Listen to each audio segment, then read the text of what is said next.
Okay, so I will be much less theoretical and negative, but practical. Okay, so what are type level? What is a type level modular alias? Well, the idea it's some new feature we are having in OCaml 4.2 last week. It's a very simple feature which very naturally complements applicative controllers. And the reason we added it is it reconciles the modular namespace approach with separate compilation, something we've always been having in ICFP. And okay, so what is the definition? The idea is just to allow aliases in signatures. That is, if you write module S equals string in a signature, not an implementation, it means that S is an alias for string. That is, it will be expanded to string wherever it is introduced. So you no longer have to think of those as inference. Well, at a more theoretical level, you could understand this as a singleton type, which leads me to think that after Andre's explanation, actually one ML has type level modular aliases because it is just one specific case. Great. So about the typing, I mean, this is the only side we see typing rules installed. Well, you introduce a new feature, so you must have a way to give this type to something. So when you write when you write a modular alias somewhere, here I define M. Well, P is a module pass here. So I define M as an alias to P, something that I could of course already do in the language. But the difference is that now the typing I will give to that is just module M equals P. This at the expression level, this as the type. Or if I want to write it in a more phonetic form, it would be, well, if my pass P is well formed, then I can give to P, I can give the type module P, which is the singleton type. And with this proviso here that I only allow this for practical reason to appear in right-hand side of the line, just that I am able to print it out like this. I'm not confused with this. Well, it's not completely enough to do that because we still want to be able to use our modules as having real signatures as before. We want to be able to use subtyping, so we have to extend a bit the subtyping relation. So if the signature we know for P is S, then we have this subtyping that well, the module alias P is just a subtype for S. Okay, that's basically the feature is on that. And for us, when did this appear? Actually, it's a bit interesting to see the origin because it is kind of completely unrelated to the rest of the story, but explains some things. Well, I realize now that well, type level module alias are in 1ML, but I don't know if they were in the system before because this was not a very usual idea to do that. And for us, the first time it arrived, it was working on recursive modules in a language called Traviata. And the problem at hand was rather different. It was when working with recursive module here, suppose that tree and forest are recursively defined, and inside tree I want to abbreviate the name of forest for whatever reason. So I have this alias here. But if I want to do the type checking of that, doing some kind of type inference on recursive modules. Well, people love that as well, doing type inference on recursive modules, but there are some interest in doing at least part of the type inference there. You of course have the problem that here we want to be able to type this alias, whereas we have not typed forest. Okay? So we would like to give a type to it, which of course is going to be realized forest, but cannot expect the type of forest to be known. And this is exactly alias I've just shown you. So that was the first idea, but later we realized that actually it had other applications at the module level. And one interesting aspect related to applicative functor, which we just heard about, is that they're good match, at least for OCaml style implicative functors. Because in OCaml style implicative functors, there is a well-known problem. Namely, that they are purely syntactic. And you get in this kind of code, you get always confused beginners. Beginners language. Suppose I define S as an alias for, sorry, here it's string. For string. Now I define S set as a set of S, string set as a set of string, and bang, actually string set T is not compatible with S set T. Whereas the functor is supposed to be applicative, because syntactically S, which should be string, is not syntactically the same as string. And the reason is clear here. If I do not have a real module alias here, the type I will have for S is actually the same signature as string, just only the same signature. There's no equivalence to that. Now, if we have module aliases, of course, we can give this to the query. And this solves some really practical problems with the module system. But yes, but still, well, we could cope with that. We've been coping with this problem for a long time in OCaml, and this would probably not have justified adding this kind of new feature in the language. What really decided us to do that is when we found a real practical application with a big impact on program development. Here it is actually related to the first idea that having module aliases simplify program analysis. And by simplifying the typing of aliases, the type level module alias are going to allow us to remove dependencies between modules. Because they somehow allow us to bypass things. By moving things from the implementation level to the type level. So we just have to look the type level to know what's happening. And in turn, it allows us to construct flexible hierarchical namespaces. And here I'm going to a bit switch the story. About what is the problem? And this is actually the way it's presented in the abstract. If you look at the abstract for this talk. First, what are modules as namespaces? Well, the point is that the ML module system is known to be very powerful, and particularly through nested structure. It allows for a hierarchical design of libraries. It's very nice. The sharing of types, the ML type system through type aliases allows graphing a module somewhere else in the hierarchy, so you can move things around by using aliases. And so we would think, of course, ML module should be the ultimate namespace design. You can do almost anything you want with it. But life is not so easy. This idea of view actually only applies in theory.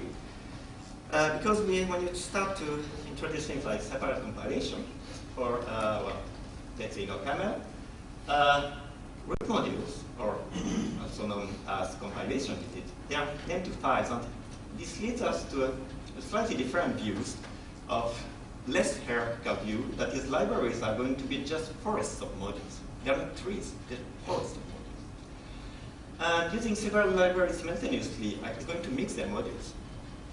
And we get into this bad situation that we have this risk of name conflicts, because if two trees in the forest have the same name in two different forests, and you mix the forest, then you have a conflict.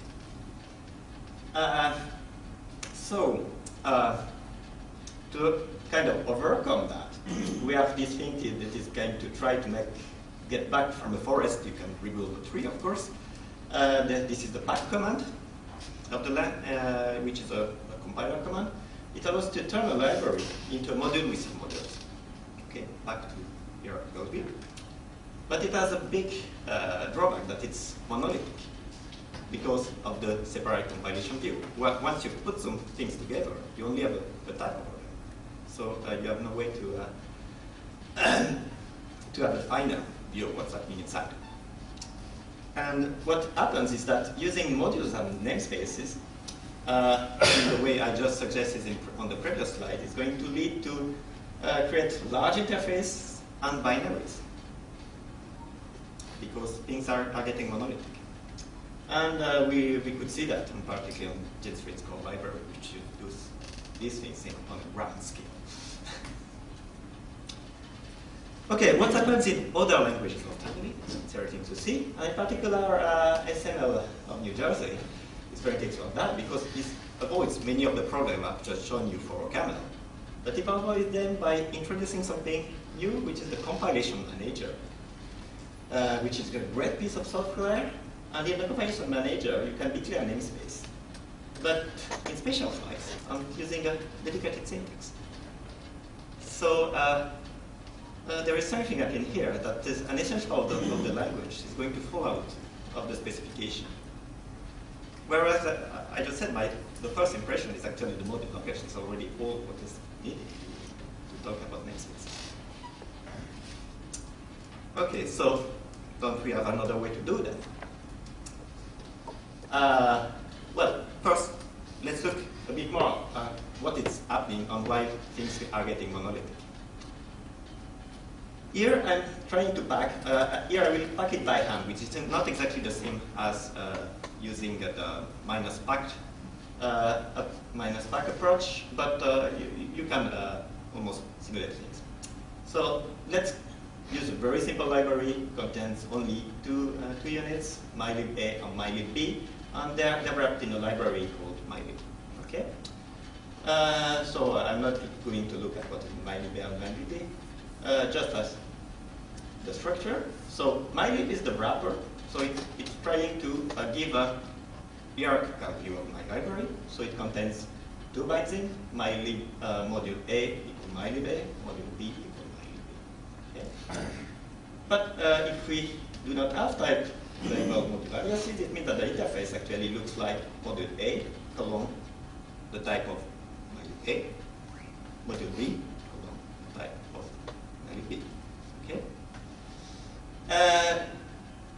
This design is fine for using it, so I can use it comfortably with open. Just open mylib, and then I access a function in A, for instance, as A pointer.f. Okay?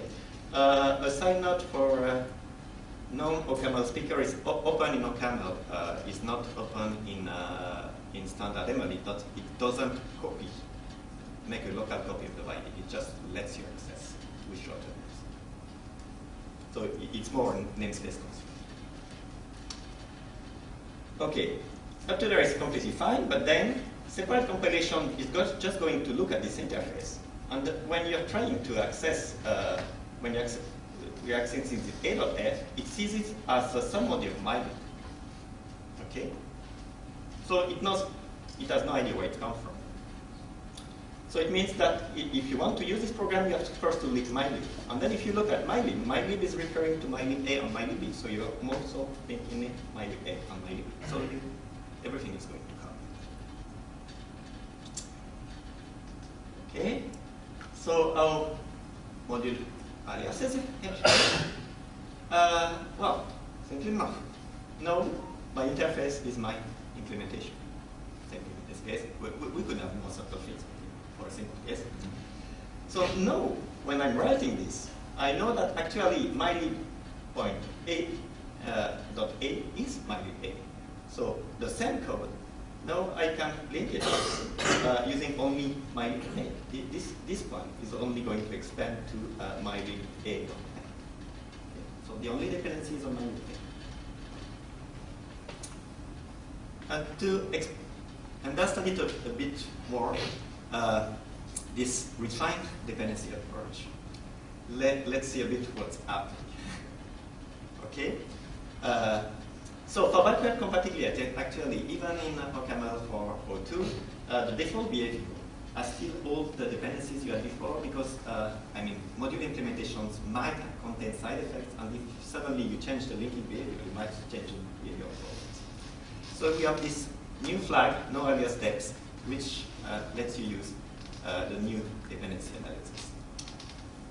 And if I look the dependency I have in this example, first let's look at mylib. In the default view, mylib still depends on mylib A and mylib B, but with the refined approach, there is no need to have any dependency because we've exported all the information in the type. So this will be the client who is seeing the dependencies. For us, we don't care about those virtual submodules. Okay. And for the client code, in the default case, we've seen it will be depending on everything. It will be depending on mylib, but by transitivity, it will be depending on mylib and mylib B. But if you use the refined strategy, actually, we only need mylib at compile time, just because we know we need to know the aliases, but we do not need to link it. And the only dependency we have at link time is going to be on mylib A. And there is this strange place here, which is, since we have the flag, and you could mix places using the flag and not using the flag when compiling your program. If you compiled mylib with no alias steps, but you compile the client in the default case, you wouldn't have the dependency. Okay, just that explains more dependencies. Where the dependencies are going to do that. And okay. So in practice, this gives us a kind of recipe for building libraries, which is basically 3 simple steps. First, we create a mapping unit whose role is only to map short names to prefix names. And we'll see we'll be using it because the idea you're going to be able to use this unit inside the library itself. Because we don't want to call the other modules in the libraries not alone. We want to use for short names. So we're going to do that, we're going to open this unit in all members so that one can use short names inside there. And then we can create another for the same export unit, which is going to give the namespace of the library which the clients are going to import. Okay, so let's see, as code. The order in which I write it might be surprising, so I'm writing first mylib, which is just a mapping. But the point I've shown you before is that in this binding, this does not require mylib A. I can say that A is mylib A, but I do not need to compile mylib A before. And then in mylib A, I'm opening mylib. Okay, actually I don't need to do it, but it just compiles the dependency. In mylib B, I'm actually using it because I'm accessing to something in A, for its short name. So if you look at the code, it looks like there is a cyclic dependency.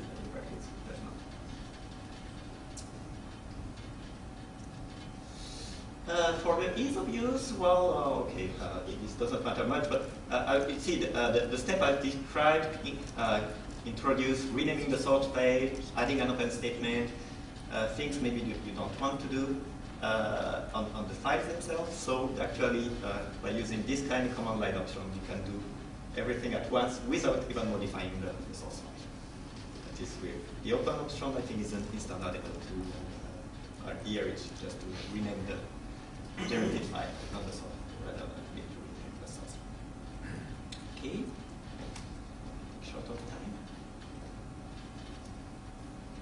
What about performance? Well, we didn't know extending benchmarking, but well, some empirical evidence on coalescing libraries, which are huge, so at least it's amortized statistics, show that just by using the new compiler, just because in the way things are inferred, you're already getting aliases, even not asking for them. We divide the size of compile interface by 3 when you're using this kind of modular namespace approach, which speeds up compilation too, because this compile interface you're going to read them in all the time. And also it can it reduces the size of practical executable by 2, which could be better. Maybe they can refine. This is after some refinements on and the way the libraries themselves are using the recipe at this time. This for this work.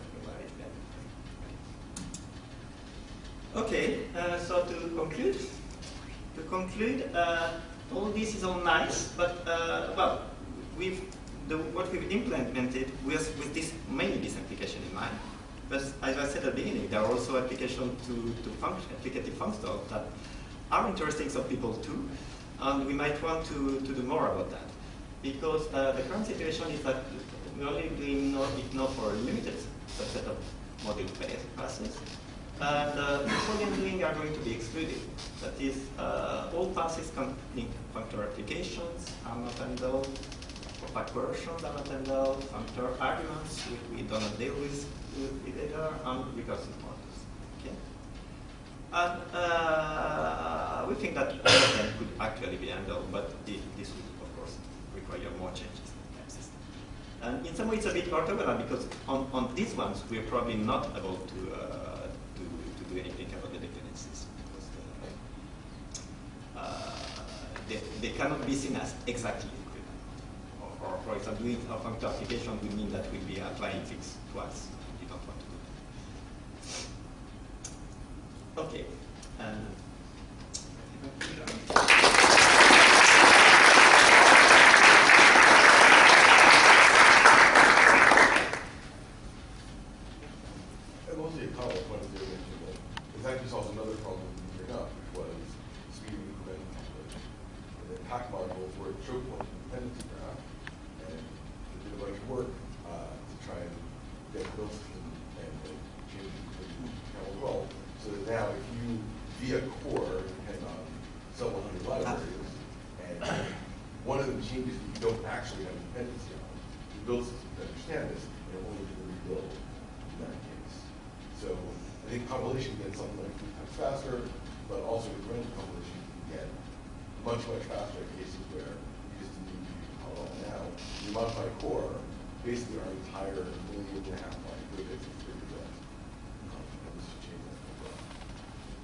Okay, so we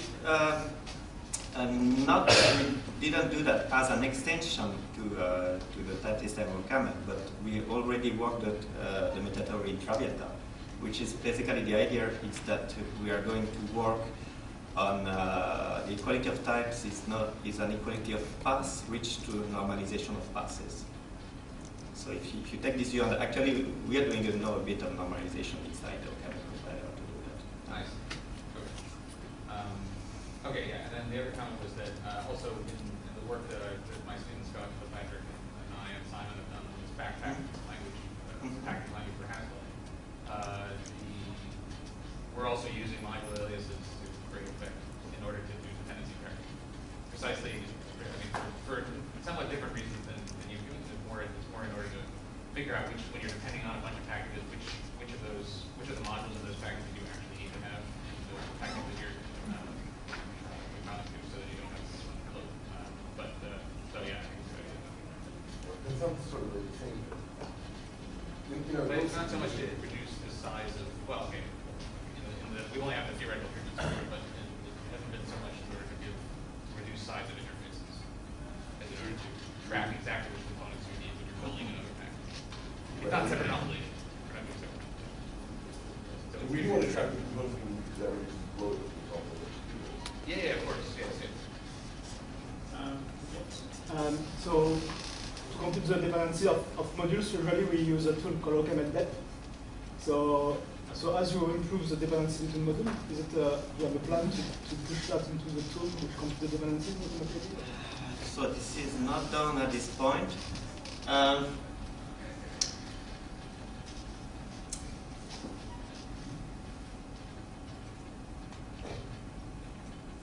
Okay, so to explain it, it will be a bit more work, because to understand this, you have to see these 2 pages. So when the interface, okay, when I compile, when I'm analyzing the dependencies of mylib here, what the interface here is matters. So if I'm exporting the aliases, then basically I can say that mylib depends on nothing, because this would be the client. But if I choose, which I can still do, by hand, to put the signature on mylib that is hiding the aliases, then mylib really depends on mylib and mylib, so otherwise I will do wrong.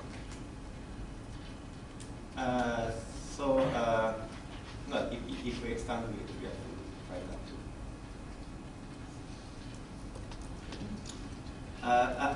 A side comment is that I think in some way it might be more promising to have tools that just analyze well, first do a row analysis.